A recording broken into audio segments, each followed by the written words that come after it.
Hi weavers, నమస్కారము. ఎలా ఉన్నారు? అందరూ బాగున్నారా? ఈరోజు నేను మినపప్పు డ్రైగా చేస్తున్నానమ్మా. ఇదిగో ఇది 2 కప్స్ మినపప్పు తీసుకున్నాను.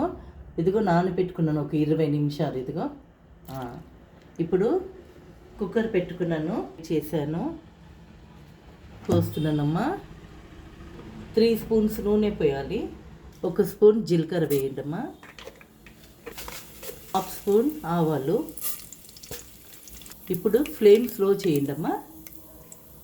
1 spoon ginger garlic paste, 1 spoon పసుపు, 1 స్పూన్ కారం పొడి, 2 స్పూన్ ధనియాల పౌడర్, కొద్దిగా కస్తూరి మెతి, కొద్దిగా కరివేపాకు. ఇవన్నీ లో ఫ్లేమ్లోనే ఫ్రై చేసుకోండి, బాగా ఫ్రై చేసుకోవాలమ్మా. ఇప్పుడు మినపప్పు వేసుకుందామమ్మా. ఇప్పుడు సగం నిమ్మకాయ స్క్వీజ్ చేసుకుందామమ్మా. చూడమ్మా, ఉప్పు అంతా సరిగా ఉందో ఇప్పుడే చూసుకోండి.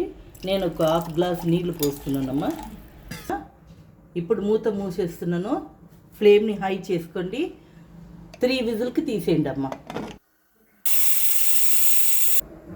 చూడమ్మా, మూత తీసేసాను. ఇదిగో చూసారా?